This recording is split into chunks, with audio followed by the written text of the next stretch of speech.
Invest Group Overseas CEO Anas Kozbari has a lot to say about predicting the future of our economy. But how does he do it and what does he actually have to say? We're here to find out. My name is Shayan Shakeel. I'm joined by Jeremy Lawrence. Welcome to Inside AB. Jeremy, first of all, for our audience, can you tell us who Anas Kozbari is? I can indeed. He's this chap. He's the CEO of IGO. They've got a lot of interest. They're part of the MAG Group, founded with Mofak Al-Gada. And a lot of interest, as I said, in real estate, in F&B and other sectors.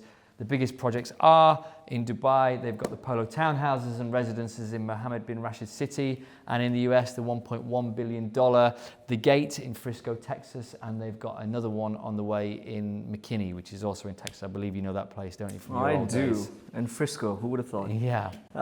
So now, what does Anas say about the market conditions? What are his thoughts about what's going on? Okay, well, this was the number of the interview. I did the interview, and it was very interesting because he's got a very deep academic background, been in business for a lot of times, and he's very animated when it comes to talking about the economy. So I'll talk about two. Firstly, the US. I asked him, is this the right time to be doing these mega projects in the US, which is a very mature market, obviously. You would think the competition's very fierce. Right, exactly. And I asked him, isn't it overheated as well? The stock market is very, very high, all-time highs, but we've seen some wobbles recently. He had a sort of contrary view to that. He said, today everyone is working, everyone's being paid, everyone's buying houses, taxes are being cut for almost everyone. And he said it's the only time that he's ever seen the trickle-down theory of economies work. When I asked him for proof of that, he said if you put an advert out for a manager, you used to get 50 or 60 replies, now you get 5 or 10. Right, so, trickle-down economics. That's a funny thing for a big business tax cut man to say. Yeah, well, of course. And he also said, look at Amazon and Apple. We've never had $1 trillion company, but now we've got two of them. Again, how many taxes do they pay? What kind of trickle-down rights do they give to workers? But anyway. Keynesians everywhere screaming. Yes. But he said, getting to the nub of what he said, when you go into a more mature market, he said, you've got ample space for prediction. We might think that anything can happen, but in reality, it's very different to a market like Egypt, where he also has planned investments. There is a level of regulation still, whether we think there's been too much red tape repealed. You still know where you are in a mature market to a certain extent. So he said you get a heads up, and if you're close to bankers or financial institutions, which of course you are when you're talking about projects of that scale, you know what's going to be happening. So you can plan with a certain level of confidence, which is why he's there. Right. So, well, that's the US. Still a slightly rosy picture, but as you said, some wobbles in the country. But Anas Kozbari is optimistic. What about the UAE? Obviously, this must be a different sort of analysis here, no? No, because he's very bullish and he's got these other projects. He's bullish about the economy, and I'll tell you why. He says, don't forget the long list of positives in the UAE, including world-class infrastructure, dynamic government, solid financial structure, and free enterprise. His biggest thing was that if you invest your money in the UAE, you're not afraid of the banks being nationalised. You're not afraid of someone taking it away. You know it's safe. He said the economy is in a natural cycle, which is a healthy sign for any economy as it corrects and prioritizes itself. And finally, that Dubai is a brand name, if we're talking specifically about Dubai now, it's deep-rooted in the region with a solid and ever-growing global recognition. So, when you've got a big brand, it doesn't disappear overnight. It carries a huge amount of currency, and we shouldn't forget that, whatever the temporary economic cycles. Well, but it can't be all good, right? There must be some caveats. Property prices are down 11% in high-end areas in just Dubai alone right now. Yeah. He said that the cycle necessitates careful thought in terms of how to plan accordingly. So if we're talking about his speciality investment here, real estate, he said there needs to be a slowdown in order to leave some space for older and present projects to breathe out. Right.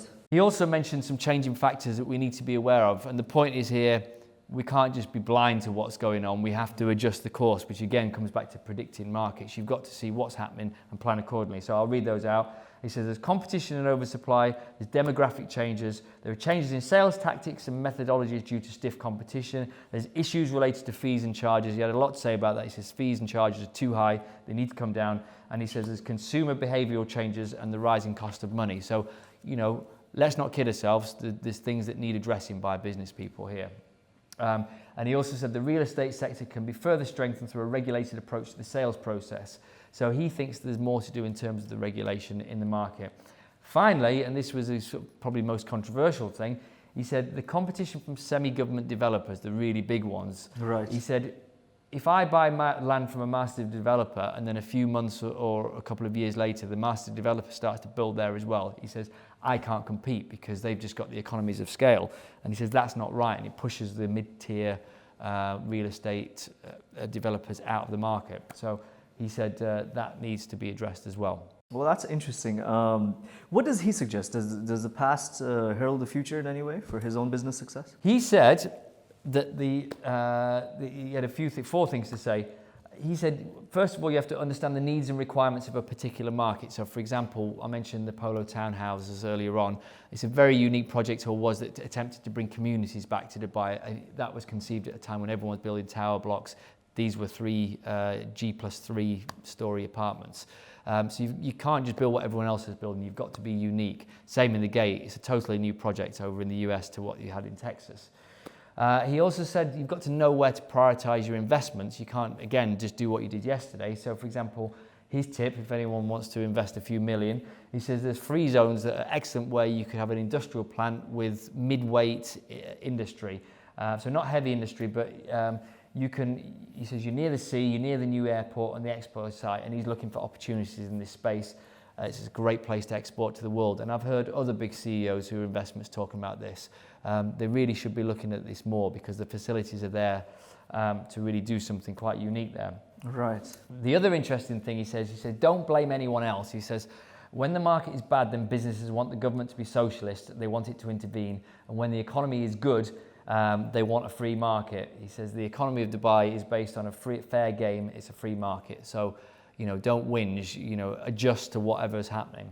Right. And then finally, which is why we've got this slide up, this is in Cairo, he says diversify. He's in the US for stability, as we talked about. We might think it's wobbling, but actually it's a hugely stable market. It's still the world's biggest market. But then he's in Egypt because it's an emerging market, a lot going on there. And he's in Dubai because it's somewhere between the two. So you've got to spread the risk. And his final word of advice was from this guy. This is one of his mantras. In life, you either win or you learn, you don't lose. So this is, if you're going into investments, you're going to win some, you're going to learn some, but learn from it. A title of a good book too. Sometimes you win, sometimes you learn. Yeah. Thank you very much, Jeremy Lawrence, for providing us with those great insights and for your conversation with Anas Kozbari.